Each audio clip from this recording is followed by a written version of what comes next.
आदाब, नमस्कार। आप देख रहे हैं INN चैनल। मैं हूं शेख अहमद अली। इस न्यूज बुलेटिन में आइए नजर डालते हैं दिन भर की बड़ी खबरों पर। रियासती हुकूमत ने खानगी स्कूलों, जूनियर व डिग्री कॉलेजेस में फीस पर कंट्रोल और आने वाले तालीमी साल से सरकारी स्कूलों में अंग्रेजी मीडियम की तालीम देने के लिए नया कानून लाने का फैसला किया।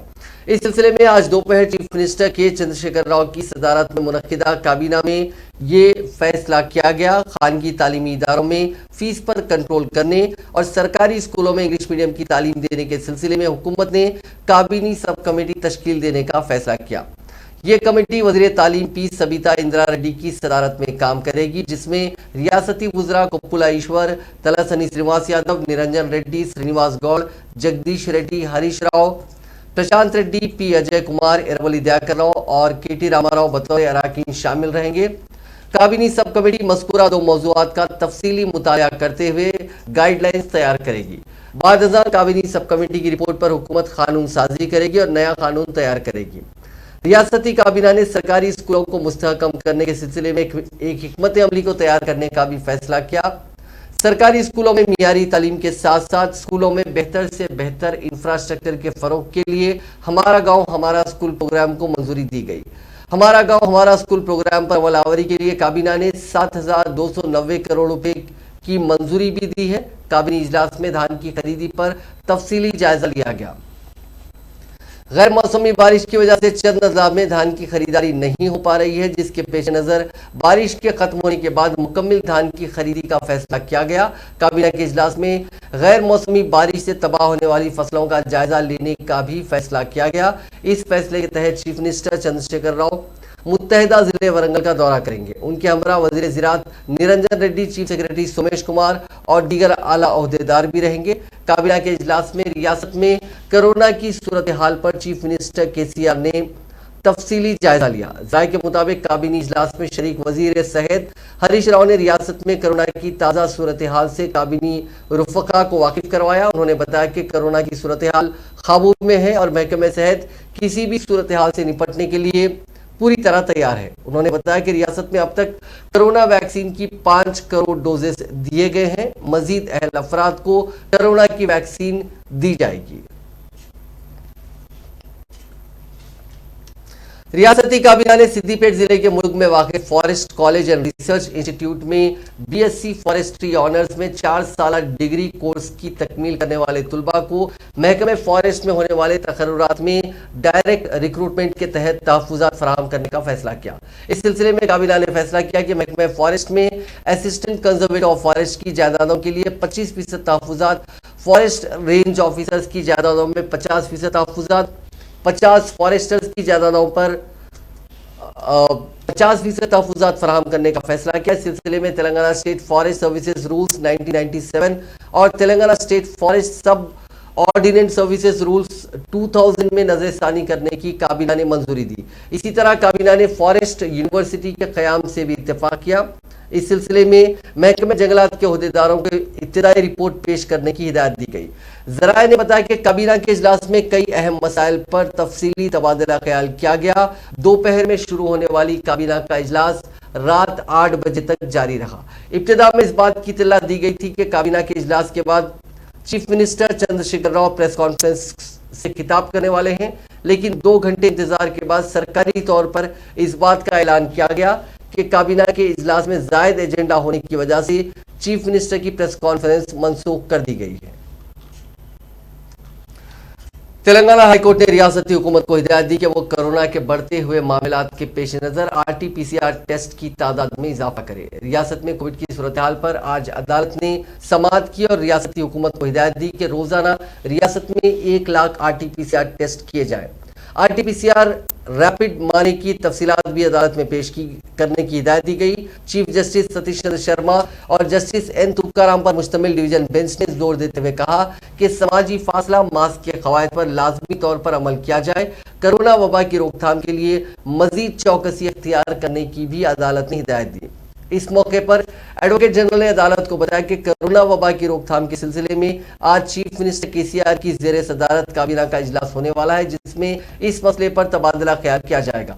अदालत ने इस खुसूस में तफसीली रिपोर्ट पेश करने की हिदायत दी और इस मामले की आइंदा समाअत इस माह की 25 तारीख तक मुलतवी कर दी।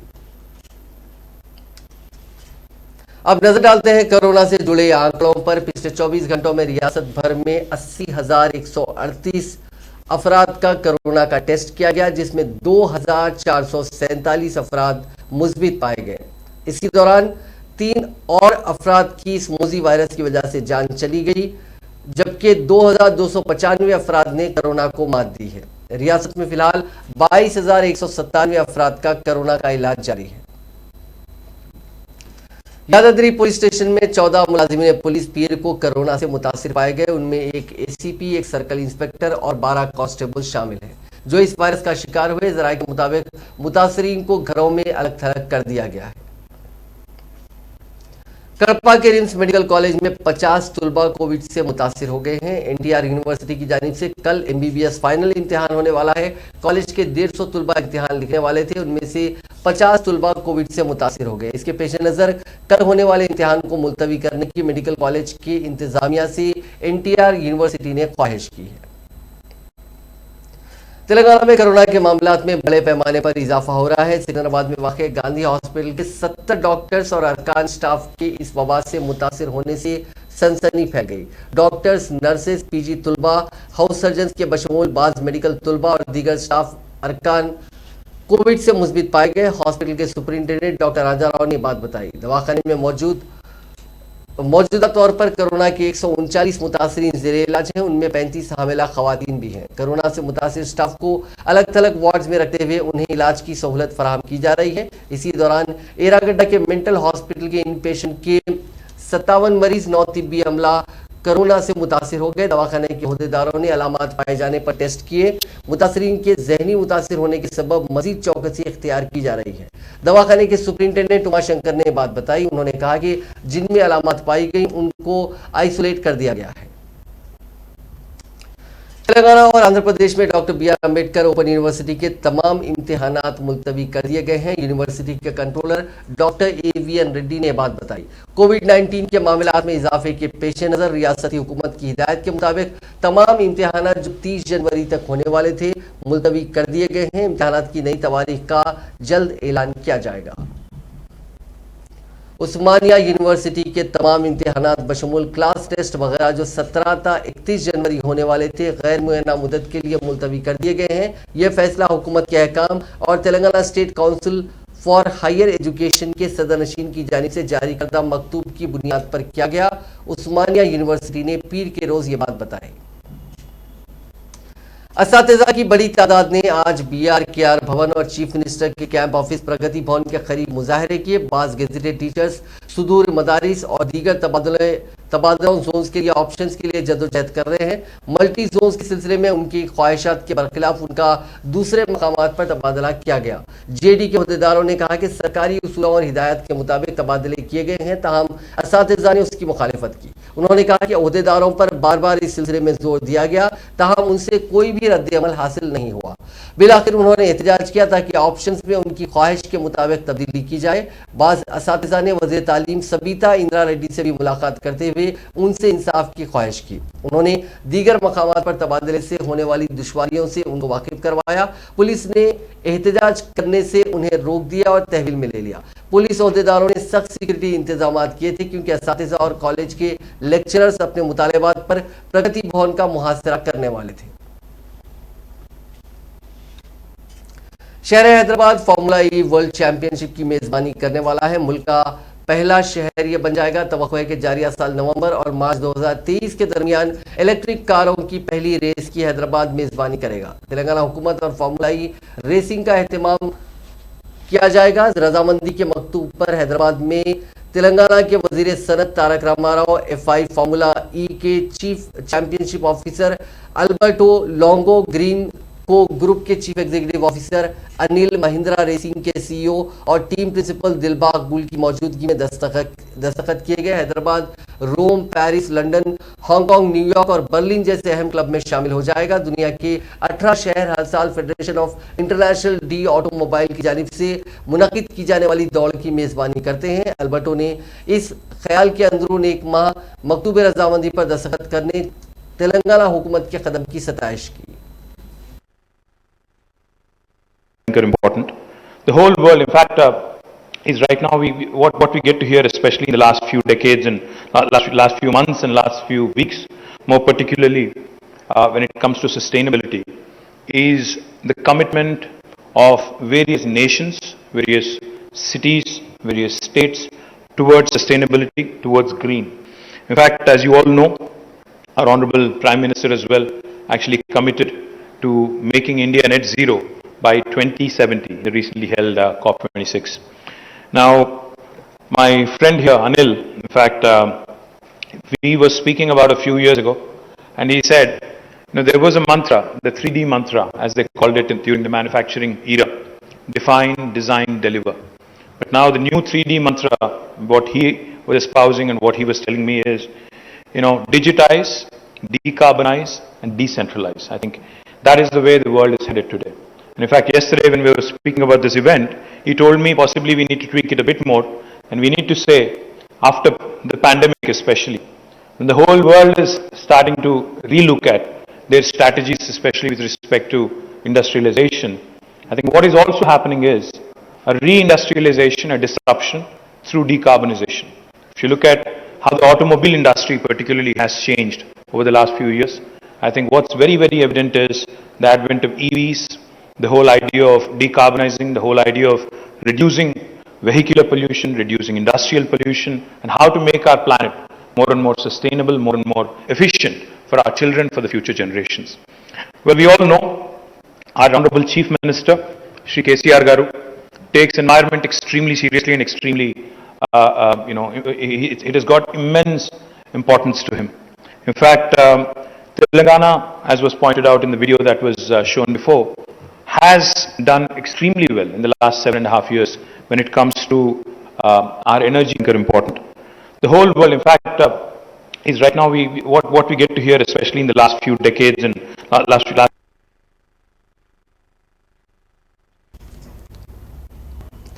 चीफ मिनिस्टर चंद्रशेखर राव मंगल के रोज यानी 18 जनवरी को मुत्तहिदा जिले वरंगल का दौरा करेंगे, जहां वो गैर मौसमी बारिश से हुए फसलों के नुकसान का जायजा लेंगे। हालिया दिनों के दौरान गैर मौसमी बारिश से बाज़ अजला में फसलों को नुकसान पहुंचा। चीफ मिनिस्टर चंद्रशेखर राव की जेर सदारत काबीना के इजलास में फैसला किया गया था। Chief minister Parkal, Narsampet assembly हलकों में उन मौज़ूआत का दौरा करेंगे जहाँ पर फसलों को नुकसान हुआ। वज़ीर ज़राअत, चीफ सेक्रेटरी के बशमूल दीगर आला ओहदेदार इस दौरे में शामिल रहेंगे।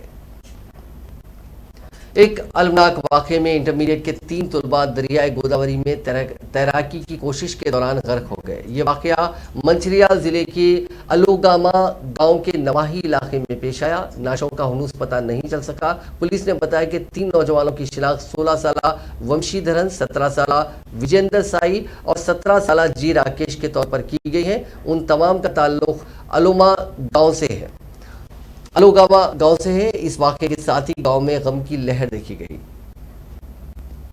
शादनगर में पुलिस ने 70 लाख रुपए मालियत का गांजा जब्त कर लिया, जो आंध्रा उड़ीसा सरहद से महाराष्ट्र स्मगल किया जा रहा था। एक इत्तला पर शादनगर के तिम्मापुर के पास पुलिस ने कारों को रोका। शमशाबाद सीए वेंकट रेड्डी, कोतूर सीआई श्रीधर भोपाल की क़यादत में शमशाबाद एसओटी और कोतूर पुलिस ने मुश्तरका कार्रवाई करते हुए कल शब तकरीबन 1 बजे उन गाड़ियों को रोका और स्मगलर्स को गिरफ्तार किया। पुलिस ने उनके पास से 70 लाख रुपए मालियत के 214 किलो गांजे को जब्त किया। ये गांजा 107 पैकेट्स में पैक करते हुए मुंतकिल किया जा रहा था। कोतूर पुलिस स्टेशन में शमशाबाद डीसीपी व शादनगर एसीपी ने प्रेस कॉन्फ्रेंस से खिताब करते हुए मीडिया के सामने जब्त शुदा पैकेट्स और गिरफ्तार स्मगलर्स को पेश किया। इस मौके पर शमशाबाद डीसीपी जगदेश्वर ने कहा कि मुलजिमीन की शिनाख्त अहमदनगर महाराष्ट्र से ताल्लुक रखने वाली 45 साला बाबा चंदेकर, टी बालू, लाहौरी, राजेंद्र और सूर्यापेट जिले के ग्रेडीपल्ली से ताल्लुक रखने वाले विनोद के तौर पर की गई।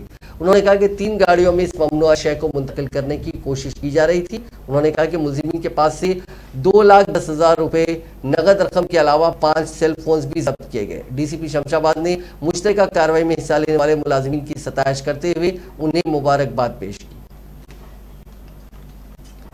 रियासत आंध्र प्रदेश में हालत नशा में एक शख्स ने बकरे की बलि चढ़ाने के दौरान गलती से बकरे को पकड़ने वाले नौजवान का गला काट दिया। जिले चित्तूर के विल्सापल्ली में जानवरों के त्योहार के मौके पर मकामी लोग एक मंदिर के पास, एल्लम्मा मंदिर के पास बकरे की बलि चढ़ाने के लिए जमा हुए थे।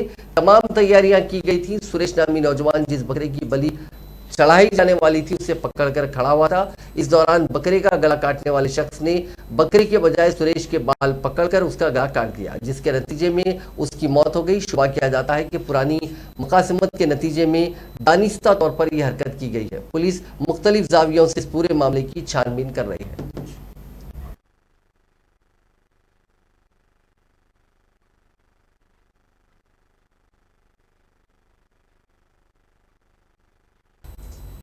नाजरीन, अब देखते हैं कुछ कौमी खबरें। वज़ीर आज़म नरेंद्र मोदी ने पीर के रोज वर्ल्ड इकोनॉमिक फोरम से दुनिया को हिंदुस्तान की कामयाबियों की एक झलक दिखाई। डेवोस एजेंडा समिट से वीडियो कॉन्फ्रेंसिंग के जरिए खिताब करते हुए मोदी ने कहा कि हिंदुस्तानी नौजवानों में कारोबारी सलाहियत आज एक नई बुलंदी पर है। उसे यहाँ पर शुरू होने वाली तादाद से देखा जा सकता है। आरोग्य सेतु ऐप और वैक्सीनेशन के लिए कोविन पोर्टल जैसे टेक्नोलॉजिकल सॉल्यूशंस भारत के लिए गर्व का विषय है। भारत के कोविन पोर्टल में स्लॉट बुकिंग से लेकर सर्टिफिकेट जनरेशन की जो ऑनलाइन व्यवस्था है, उसने बड़े बड़े देशों के लोगों का भी ध्यान खींचा है। साथियों, एक समय था जब भारत की पहचान लाइसेंस राज से होती थी। ज्यादातर चीजों पर सरकार का नियंत्रण था। भारत में बिजनेस के लिए जो भी चुनौतियां रही है वो मैं समझता हूं। हम लगातार प्रयास कर रहे हैं कि हर चुनौती को दूर करें। आज Bharat ease of doing business को बढ़ावा दे रहा है, सरकार के दखल को कम कर रहा है। भारत ने अपने कॉरपोरेट टैक्स रेट्स को सिंप्लीफाई करके, कम करके उसे दुनिया में मोस्ट कॉम्पिटिटिव बनाया है। बीते साल ही हमने 25,000 से ज्यादा कंप्लायंसेस कम किए हैं। भारत ने रिट्रोस्पेक्टिव टैक्सेस जैसे कदमों में सुधार करके बिजनेस कम्युनिटी का विश्वास लौटाया है। भारत ने ड्रोन्स, स्पेस, जियोस्पेशियल मैपिंग जैसे कई सेक्टर्स को भी डीरेगुलेट कर दिया है। भारत ने आईटी सेक्टर और बीपीओ से जुड़े आउटडेटेड टेलीकॉम रेगुलेशंस में बड़े रिफॉर्म्स किए हैं। साथियों, भारत ग्लोबल सप्लाई चेन्स में विश्व का एक भरोसेमंद पार्टनर बनने के लिए प्रतिबद्ध है। हम अनेक देशों के साथ फ्री ट्रेड एग्रीमेंट के रास्ते बना रहे हैं। भारतीयों में इनोवेशन की, नई टेक्नोलॉजी को एडॉप्ट करने की जो क्षमता है, एंटरप्रेन्योरशिप की जो स्पिरिट है, वो हमारे हर ग्लोबल पार्टनर को नई ऊर्जा दे सकती है। इसलिए भारत में इन्वेस्टमेंट का ये सबसे बेस्ट टाइम है। भारतीय युवाओं में आज एंटरप्रेन्योरशिप एक नई ऊंचाई पर है। 2014 में जहां भारत आरोग्य सेतु ऐप और वैक्सीनेशन के लिए कोविन पोर्टल जैसे टेक्नोलॉजिकल सॉल्यूशंस भारत के लिए गर्व का विषय।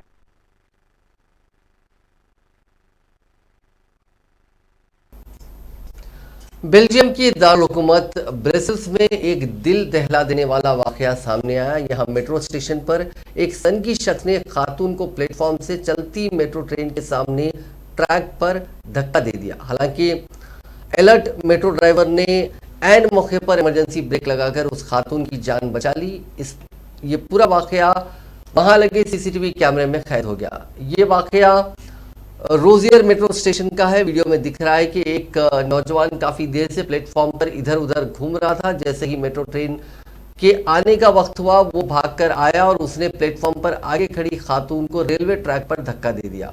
गनीमत रही कि ड्राइवर ने इमरजेंसी ब्रेक लगा दिए, जिसकी वजह से उस खातून की जान बच गई। वहीं खातून को धक्का देने के बाद मुलजिम नौजवान वहां से भागने में कामयाब रहा। हालांकि उसे दूसरे मेट्रो स्टेशन पर कत्ल के इक़दाम में गिरफ्तार कर लिया गया।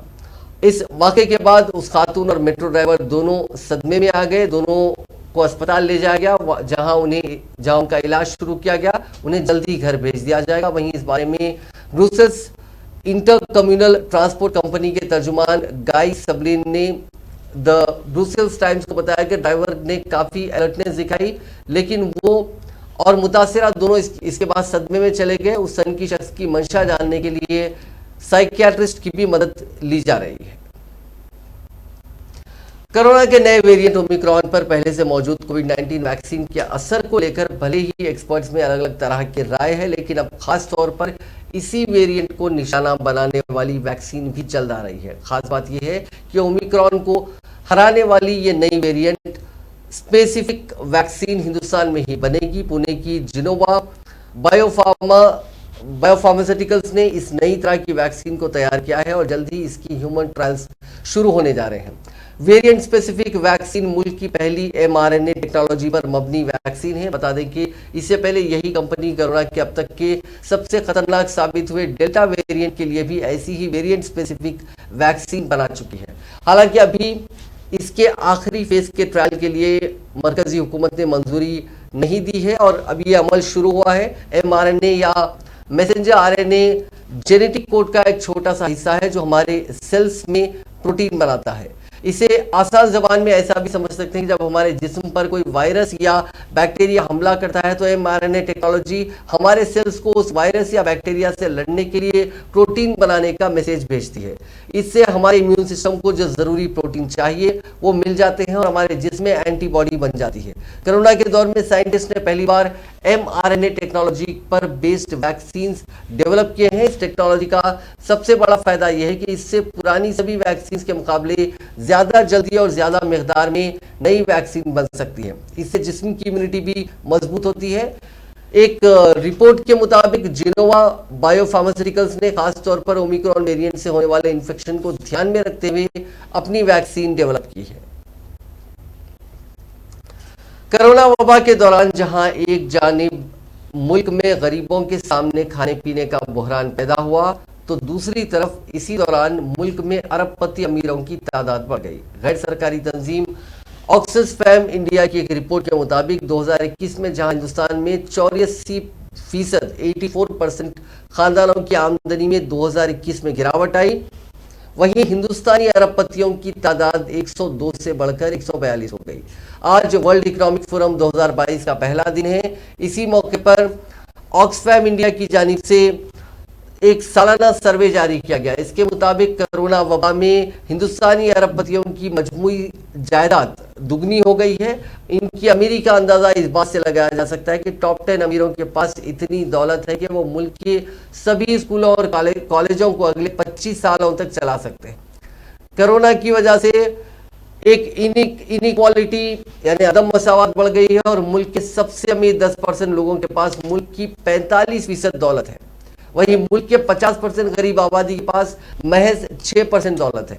रिपोर्ट में कहा गया कि हिंदुस्तान के टॉप 10% अमीर लोगों पर अगर 1% एडिशनल टैक्स लगाया जाए तो उस पैसे से मुल्क के 17,70,000 एक्स्ट्रा ऑक्सीजन सिलेंडर मिल जाएंगे। वहीं मुल्क के 98 अमीर खानदानों पर अगर 1% एक्स्ट्रा टैक्स लगाया जाए तो उस पैसे से आयुष्मान भारत प्रोग्राम को अगले 7 सालों तक चलाया जा सकता है। आयुष्मान भारत दुनिया का सबसे बड़ा हेल्थ इंश्योरेंस प्रोग्राम है। इस माशी अदम मसावत की रिपोर्ट के मुताबिक मुल्क के 142 अरबपतियों की मजमूई दौलत 719 बिलियन डॉलर यानी 53 लाख करोड़ रुपए है। 98 सबसे अमीर लोगों के पास 55 करोड़ 50 लाख गरीब लोगों के बराबर दौलत है।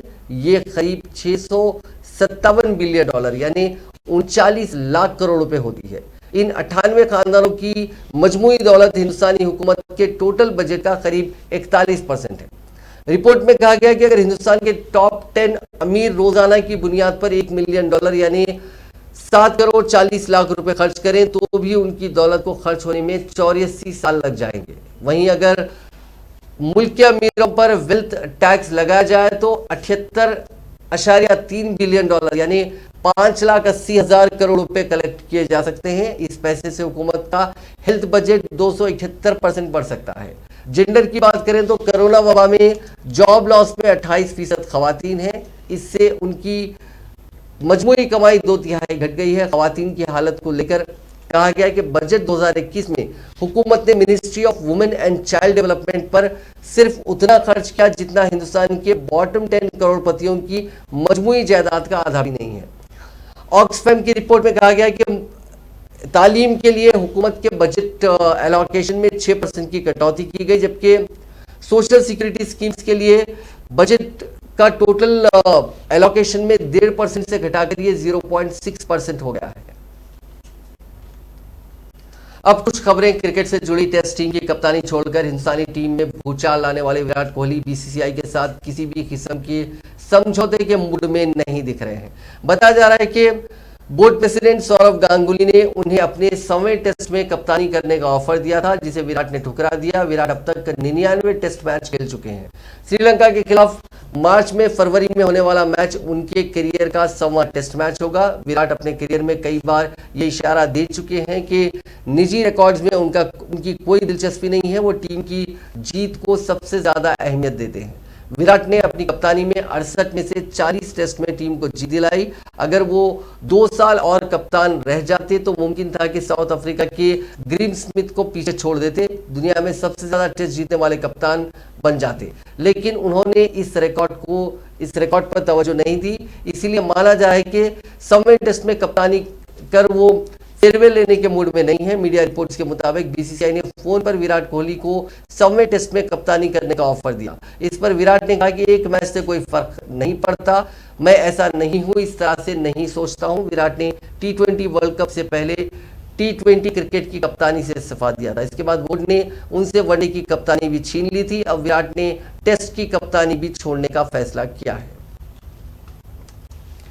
विराट कोहली ने क्रिकेट के तीनों फॉर्मेट में टीम इंडिया की कप्तानी छोड़ दी है। ऐसे में ख्यास लगाए जा रहे हैं कि वाइट बॉल क्रिकेट में पहले ही टीम इंडिया के कप्तान बन चुके रोहित शर्मा को अब टेस्ट मैचों में भी कमान मिल सकती है। इसका इशारा इस बात से भी मिला है कि कोहली के टेस्ट की कप्तानी छोड़ते ही रोहित शर्मा के फिट होने की खबरें आने लगी हैं। बता दें कि साउथ अफ्रीका के खिलाफ सीरीज से पहले रोहित शर्मा और विराट कोहली के बीच अनबन की खबरें सामने आई थी। इसके बाद रोहित अचानक चोट लगने की वजह से साउथ अफ्रीका के खिलाफ मुकाबलों के लिए टीम इंडिया से बाहर हो गए थे। पहले बताया गया था कि उन्हें प्रैक्टिस के दौरान हाथ में चोट लगी, लेकिन बाद में कहा गया कि उनके जिस्म में खिंचाव महसूस हो रहा था। कई मीडिया रिपोर्ट्स में यहां तक दावा किया गया था कि रोहित विराट की कप्तानी में खेलना ही नहीं चाहते और इसी वजह से उन्होंने चोट के नाम पर अपना नाम वापस ले लिया। लेकिन अब खबरें आ रही हैं कि हिटमैन ठीक हो रहे हैं और अगले महीने वेस्टइंडीज के खिलाफ होने वाले 6 मैचों की महदूद ओवरों की सीरीज से टीम में वापसी कर सकते हैं। बीसीसीआई के एक जराये ने बताया कि रोहित का बेंगलुरु में वाक़ई नेशनल क्रिकेट एकेडमी में रिहैब चल रहा है। उनके वेस्टइंडीज सीरीज तक पूरी तरह ठीक हो जाने की उम्मीद है।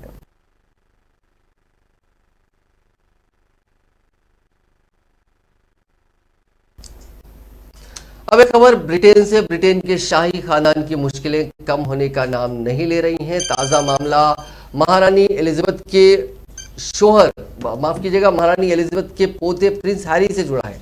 हैरी ने उनकी पुलिस सिक्योरिटी को बहाल किए जाने की मांग की है। उन्होंने बताया कि अगर ऐसा नहीं किया गया तो वो कानूनी कार्रवाई करेंगे। ब्रिटेन के शाही खानदान में ऐसा पहली बार होगा जब कोई शाही खानदान का रुकन हुकूमत के खिलाफ कोर्ट में केस लड़ेगा। उनका कहना है कि बिना पुलिस सिक्योरिटी के उनका पब्लिक फील्ड में आना जाना महफूज नहीं है। हैरी का कहना है कि वो पुलिस सिक्योरिटी का खर्च उठाने को भी तैयार है। हैरी 2 साल पहले अपने शाही जिम्मेदारियों को छोड़ चुके हैं। इसके बाद उनकी सिक्योरिटी भी विड्रॉ कर ली गई थी। नाज़रीन, इस न्यूज बुलेटिन में बस इतना ही। देखते रहिए INN चैनल।